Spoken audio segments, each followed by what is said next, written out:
తెలంగాణ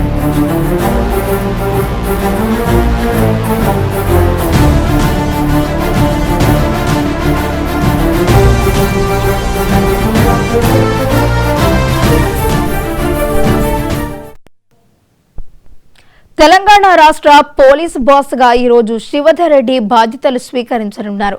ప్రస్తుత డీజీపీ జితేందర్ రెడ్డి పదవి విరమణ చేయడంతో ఆ స్థానంలో తెలంగాణ ప్రభుత్వం 1994 బ్యాచ్ ఐపీఎస్ అధికారి శివధర్ రెడ్డిని నియమిస్తూ ఉత్తర్వులు జారీ చేసింది. ప్రస్తుతం తెలంగాణ ఇంటెలిజెన్స్ చీఫ్ గా ఉన్న ఆయన పోలీసు దళంలో 3 దశాబ్దాలకు పైగా విశేష అనుభవాన్ని కలిగి ఉన్నారు.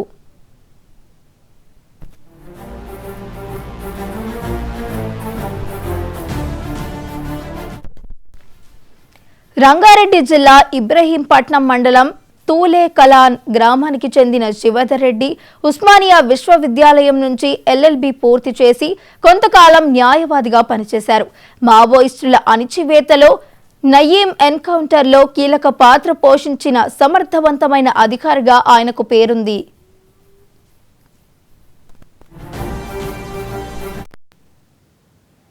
2014-16 మధ్య తెలంగాణ రాష్ట్రానికి తొలి ఇంటెలిజెన్స్ చీఫ్ గా శివధర్ రెడ్డి పనిచేశారు. Gallantry medal, police medal, president medal, ఐక్యరాజ్య సమితి మెడల్ వంటి అనేక అవార్డులు అందుకున్నారు. ఎస్పీగా వివిధ జిల్లాల్లో, ఏఎస్పీగా గ్రేహౌండ్స్ లో పనిచేసిన అనుభవం ఆయనకు ఉన్నది.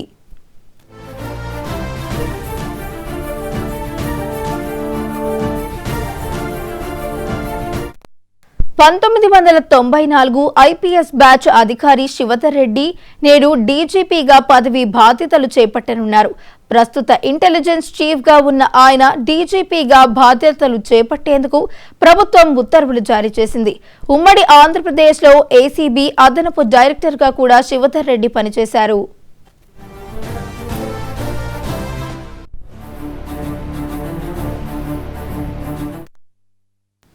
తెలంగాణ రాష్ట్ర పోలీస్ బాస్ గా ఈ రోజు శివధర్ రెడ్డి బాధ్యతలు స్వీకరించనున్నట్టు తెలుస్తోంది. ఇదే అంశానికి సంబంధించి మరింత సమాచారాన్ని మా ప్రతినిధి రామ్ నరేష్ అందించడానికి సిద్ధంగా ఉన్నారు. రామ్ నరేష్, చెప్పండి. వైష్ణవి, తెలంగాణ రాష్ట్ర డీజీపీగా శివధర్ రెడ్డి బాధ్యతలు కాసేపట్లో స్వీకరించున్నారు. ఇప్పటివరకు పనిచేసిన జితేందర్ రెడ్డి నిన్న పదవి విరమణ పొందడం జరిగింది. ఆయనకి వీడ్కోలు కూడా పలకడం జరిగింది పోలీస్ డిపార్ట్మెంట్ ఆధ్వర్యంలో.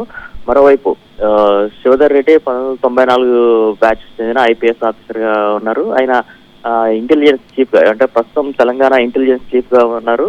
ఈ రోజు ఆయన డీజీపీగా బాధ్యతలు చేపట్టున్నారు. ప్రధానంగా చూసుకుంటే శివధర్ రెడ్డి గతంలో అనేక కీలక పదవుల్లో ఆయన పదవి బాధ్యతలు చేపట్టడం జరిగింది. ప్రధానంగా చూసుకుంటే 2014 నుంచి 2016 వరకు ఆయన ఇంటెలిజెన్స్ చీఫ్ గా పనిచేయడం జరిగింది. తెలంగాణ రాష్ట్రం ఏర్పడిన తర్వాత ఆయన తొలి ఇంటెలిజెన్స్ చీఫ్ గా పనిచేయడం జరిగింది. కేసీఆర్ ఆయన్ని అంటే ఆయన ఉమ్మడి ఏపీలో పనిచేస్తున్నప్పటికీ ఆయన్ని ఏపీ నుంచి తీసుకొచ్చి తెలంగాణకి ఇంటెలిజెన్స్ చీఫ్ గా చేయడం జరిగింది. ఆయన ఆధ్వర్యంలోనే గ్యాంగ్స్టర్ నయీం కు సంబంధించిన ఎన్కౌంటర్ కూడా జరిగిందని చెప్పుకోవచ్చు. ఎందుకంటే గ్యాంగ్స్టర్ నయీం వ్యవహారానికి సంబంధించి పెద్ద ఎత్తున రాజకీయ నాయకులు కానీ అదేవిధంగా పోలీసులు కానీ ఇబ్బందులు పడుతున్న సమయంలో శివధర్ రెడ్డి చాలా చాకచక్యంగా నయీం ఎన్కౌంటర్ సంబంధించి ప్రత్యేకంగా నయీం కట్టడి చేయడం కానీ ఆయన్ని ఎన్కౌంటర్ చేయడంలో కానీ కీలక పాత్ర పోషించారు. అదేవిధంగా రేవంత్ రెడ్డి సర్కార్ వచ్చిన తర్వాత కూడా ఆయన ఇంటెలిజెన్స్ చీఫ్ గా పనిచేయడం జరిగింది. అయితే ఇప్పుడు ఇంటెలిజెన్స్ చీఫ్ తర్వాత ఆయన డీజీపీగా పదవి బాధ్యతలు చేపట్టున్నారు. ఈ రోజు ఆయన పదవి బాధ్యతలు చేపట్టేందుకు అన్ని ఏర్పాట్లు అయితే పూర్తయ్యాయని చెప్పుకోవచ్చు. ప్రధానంగా చూసుకుంటే శివధర్ రెడ్డి 1994 బ్యాచ్ చెందిన ఐపీఎస్ ఆఫీసర్ గా ఉన్నప్పటికీ కూడా పలు కీలక పదవుల్లో అయితే ఆయన పనిచేయడం జరిగింది.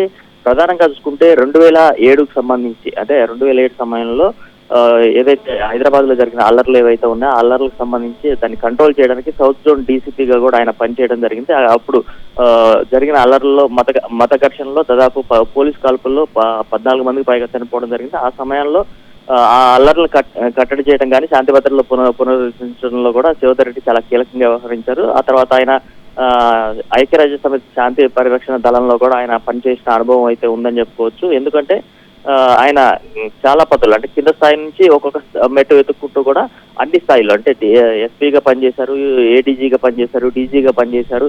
ఇలా అన్ని హోదాల్లో పనిచేస్తూ అన్ని శాఖల్లో కూడా తనదైన ముద్ర సాధించిన పరిస్థితి ఉందని చెప్పొచ్చు.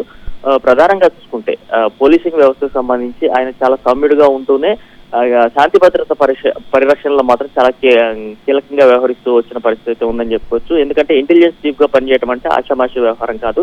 ఆయన ఇంటెలిజెన్స్ చీఫ్ గా పనిచేసిన సమయంలోనే చాలా ఘటనలు జరిగినప్పటికీ కూడా వాటన్నిటిని కూడా చాలా చాకచక్యంగా ఆయన వాటినన్నింటినీ కూడా చక్కబెట్టుకుంటూ వచ్చిన పరిస్థితి ఉంది. ఈ నేపథ్యంలోనే ఆయనకు ఉన్న సమర్థతను గుర్తించే తెలంగాణ రాష్ట్రం ఏర్పడిన తర్వాత కేసీఆర్ ఆయన్ని తీసుకువచ్చేసి తెలంగాణ ఇంటెలిజెన్స్ చీఫ్ గా చేయడం జరిగింది. అదేవిధంగా రేవంత్ రెడ్డి సర్కార్ వచ్చినప్పుడు కూడా అదే పదవిని ఆయనకి ఇవ్వడం జరిగింది. ఇప్పుడు మాత్రం రాష్ట్ర పోలీస్ బాస్ గా ఆయన కొద్ది గంటల్లో ఆయన పదవి బాధ్యతలు చేపట్టే అవకాశం ఉన్నట్టు తెలుస్తుంది.